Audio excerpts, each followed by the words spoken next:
Hello viewers, কেমন আছেন সবাই? আশা করি সবাই ভালো আছেন। টাইমস পাবলিকেশনের ওয়েব ডিজাইন বাংলা টিউটোরিয়ালে আপনাদেরকে স্বাগতম। গত পর্বে আমরা পিএইচপির ডাটা টাইপ সম্পর্কে আলোচনা করেছিলাম। তো আমরা যদি আমাদের প্লেলিস্টটা চেক করতে যাই তাহলে আমরা গত পর্বের ভিডিওগুলো দেখতে পারবো। গত পর্বের আমাদের যে ভিডিওগুলো রয়েছে আমরা কোথায় পাবো? আপনারা আমাদের চ্যানেলটিতে ঢুকবেন, টাইমস পাবলিকেশন, এখানে গেলে আমাদের একটি প্লেলিস্ট দেওয়া আছে ওয়েব ডিজাইন বাংলা টিউটোরিয়াল। এই প্লেলিস্টের মধ্যে আপনারা ওয়েব ডিজাইন অ্যান্ড ডেভেলপমেন্ট সম্পর্কে A to Z HTML CSS JavaScript Bootstrap PHP সহ সকল ধরনের টিউটোরিয়াল আপনারা এই প্লেলিস্টে পাবেন। এবং একজন ফুলফিল একটি ওয়েব ডেভেলপার হইতে আমাদের যে সমস্ত কিছু শেখা দরকার সেই সব কিছুই আপনারা আমাদের এই টিউটোরিয়াল পর্বে আপনারা পাবেন। আপনাদের কোথাও গিয়ে কোচিং করতে হবে না, কোথাও গিয়ে কাউকে 10,000 20,000 টাকা দিয়ে টিউটোরিয়াল প্যাকেজ কিনতে হবে না। আপনারা এখানে আমাদের চ্যানেলটিতে সম্পূর্ণ ফ্রিতে ওয়েব ডিজাইন অ্যান্ড ডেভেলপমেন্ট শিখতে পারবেন খুব সহজে, একদম বাংলা ভাষায়। তো ভিউয়ার্স, বেশি কথা না বাড়িয়ে চলুন আমরা শুরু করি আমাদের আজকের ভিডিও।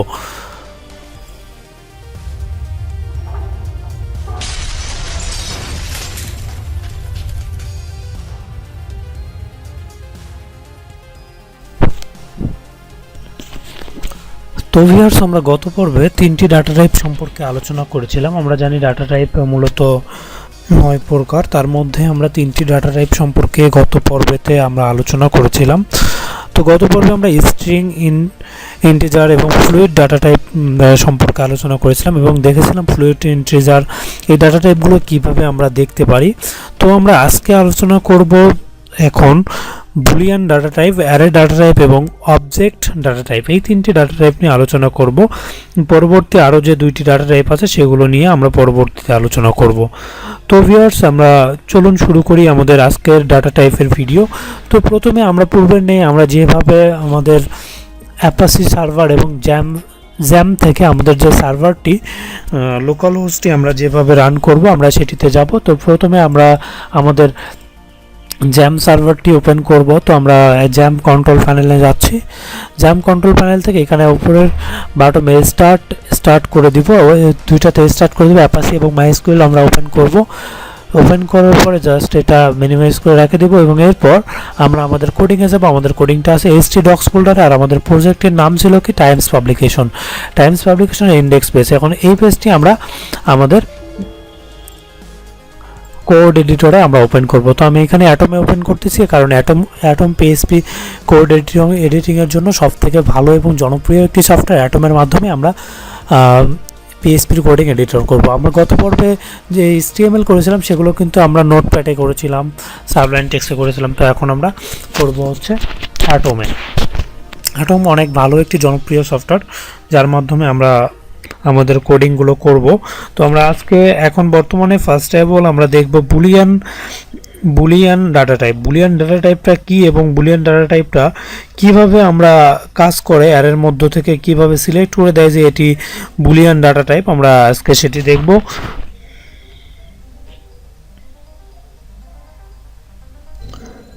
তো আমাদের এখানে কোড এডিটরটি ওপেন হয়ে গেছে। এখান থেকে আমরা গত পর্বে আমরা এই পর্যন্তই করেছিলাম। তো এই পর্যন্ত করার পরে বুলিয়ান ডাটা টাইপের মাধ্যমে আমরা জাস্ট কি করব, ট্রু ফলস চেক করব। বুলিয়ান ডাটা টাইপ শুধু কন্ডিশনের ব্যাপারে কাজ করে, কোনটা ট্রু কোনটা ফলস সেটি কাজ করে। তো আমরা সেই জন্য আমরা জাস্ট লিখব। তো আমরা এই পর্যন্ত কোডিং করছিলাম এর আগে। আমরা এখন যদি আমাদের বুলিয়ান ডাটা টাইপ যেটা সেটি ট্রু ফলস লিখব। ট্রু ফলস লিখে আমরা জাস্ট এটার মাধ্যমে আমরা চেক করতে পারবো যে ট্রুটা কয় নাম্বার লাইনে আছে, 1-এ না 2, জাস্ট এভাবেই। তো আমরা এখানে যে গত পর্বের যে কোডিংটা করছিলাম এটা ডিলিট করে দিলাম এবং আমাদের এখানে যেটা বুলিয়ান ডাটা টাইপের যে ডাটা টাইপ সেটি আমরা এখানে লিখলাম। $x দিলাম একটা, y দিলাম একটা, দেওয়ার পরে এখানে ট্রু ফলস লিখলাম। তো আমরা যদি ইকো করি xটি, তখন x নাম্বারটা কয় নাম্বার লাইনে আছে সেটা আমরা এখান থেকে এই বুলিয়ান ডাটা টাইপের মাধ্যমে দেখব। যদি 1 হয় তাহলে 1 দেখাবে, 2 হলে 2 দেখাবে। তো এখন আমরা যদি আমাদের এতে রিলোড দেই, দেখুন ফ্লুইড, সরি এটা মনে হয় সেভ করা হয়নি যার কারণে ফ্লুইড দেখাচ্ছে। সেভ দিলাম দেখি এবার যদি আমরা একটু রিলোড দেই পেজটি, তো দেখুন এখানে 1 শো করছে, দেখুন এখানে 1 শো করছে। তো এই হচ্ছে বুলিয়ান ডাটা টাইপের কাজ। তো এরপর আমরা আসি অ্যারে। এরপর আমরা আসি অ্যারেতে। আমরা কিভাবে অ্যারেটি বুঝতে পারবো যে এটা অ্যারে, সেটার জন্য আমরা যাব হচ্ছে আমাদের কোড এডিটরে গিয়ে আমরা এটা উঠায় দিয়ে আমরা এখানে অ্যারে লিখব এবং অ্যারের মাধ্যমে আমরা কিভাবে দেখতে পারবো অ্যারেগুলো সেটা আমরা এখানে এখন টাইপ করব কোডিংগুলো। তো এখন অ্যারে লিখতে গেলে আমরা ফার্স্ট অফ অল $সাইন দিব, $সাইন দিয়ে আমরা এখানে অ্যারে দিব, যে কোনো একটা নাম দিলাম, যে কোনো একটা আমি নাম দিলাম, দেওয়ার পরে ইকুয়াল দিলাম। এবার দিব হচ্ছে অ্যারে,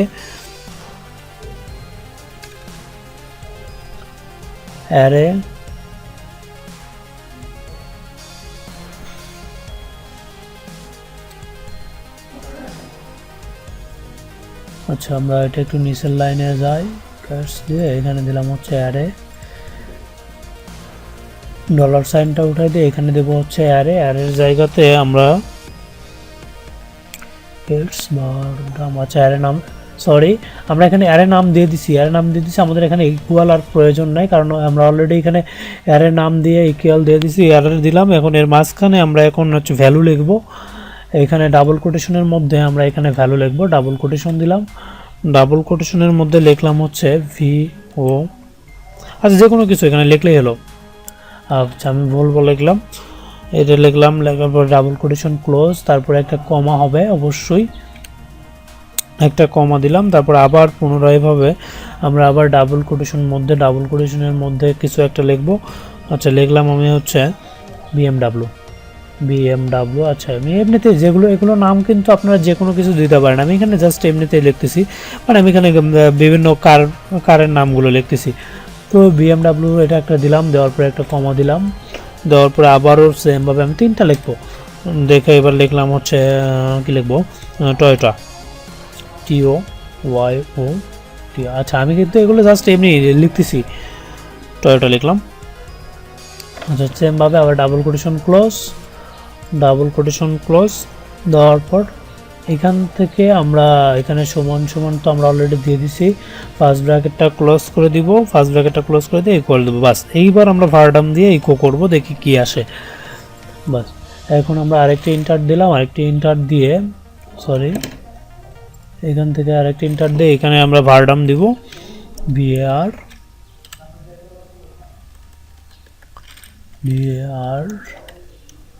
ভারডাম্প, DUMP ভারডাম্প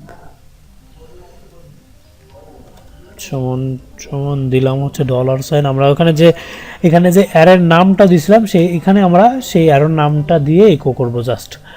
এই যে এটা যে অ্যারোর নামটা ছিল এটা আমরা কপি করে নিলাম, নিয়ে এখানে এই সমানের মধ্যে আমরা এটা বসাই দিলাম অ্যারের নামটা দিয়ে, সেমভাবে আমরা এখানে ডাবল কোটেশন সেমিকোলনটা দিয়ে দিলাম, দেওয়ার পর বাস শেষ আমাদের কাজ। আমরা এখন এটা প্রিন্ট করে দেখব আমাদের এটা অ্যারে আকারে কিভাবে শো করে। আমাদের এখানে অ্যারে আকারে অবশ্যই শো করবে, এখানে কয়টা স্ট্রিং আছে, কয়টা কি আছে আমরা দেখতে পারবো।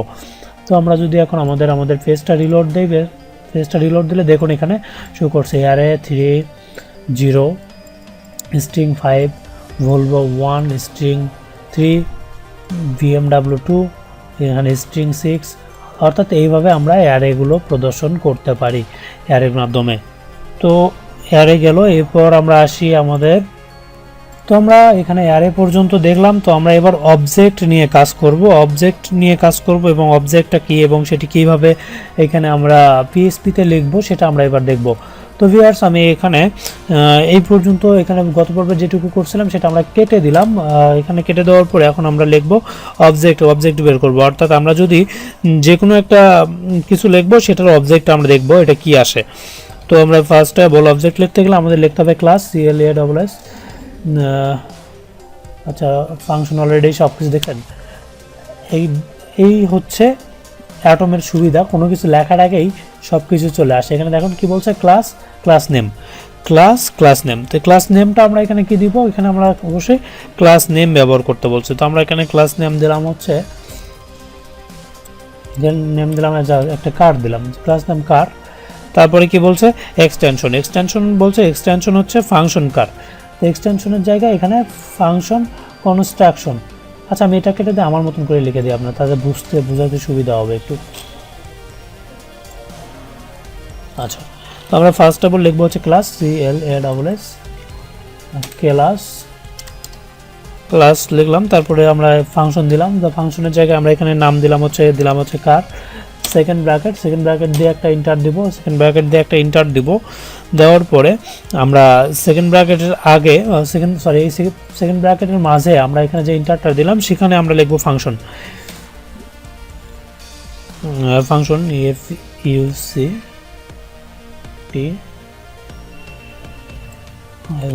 ফাংশন।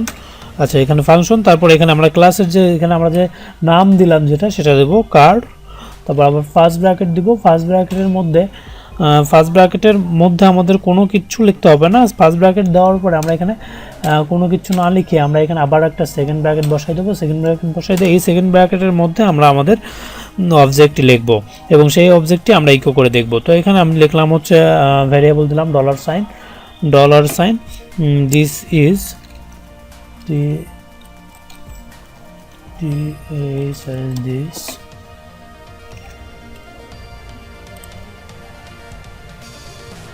this model অর্থাৎ আমি যে এখানে কার লিখলাম যেহেতু, তাহলে এই কারের মডেলটা বের করব আমরা, কারের মডেলটা আমরা অবজেক্ট হিসেবে লিখব। তো জাস্ট সমান আমি এখানে লিখলাম হচ্ছে ডাবল কোটেশনের মধ্যে লিখলাম এটার মডেলটা হচ্ছে VW বাস VW দিলাম, জাস্ট এটা ক্লোজ করে দিলাম। দেওয়ার পর এখন যদি আমরা এখানে যেহেতু সেকেন্ড ব্র্যাকেট কিন্তু আমরা অলরেডি এখানে ক্লোজ করে দিয়ে দিয়েছি, সব কয়টা সেকেন্ড ব্র্যাকেটে আমরা এখানে ক্লোজ করে দিয়েছি। এখন আমরা এটির অবজেক্টটা দেখব, ক্রিয়েট এনি অবজেক্টটা লিখতে গেলে আমরা জাস্ট কী করবো, এই সেকেন্ড ব্র্যাকেট দুইটার নিচে আমরা জাস্ট ভেরিয়েবলটা দিব, ভেরিয়েবলটা দিয়ে আমরা এটা প্রিন্ট করে দেখব। ভেরিয়েবল দিলাম হচ্ছে কি দিলাম ভেরিয়েবলের নাম, আমরা অবজেক্ট দেখতে গেলে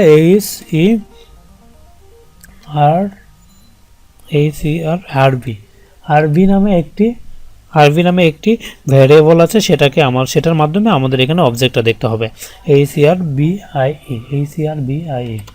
আচ্ছা আরবি আবার সমান দিলাম, দিয়ে আমরা এখানে লিখলাম হচ্ছে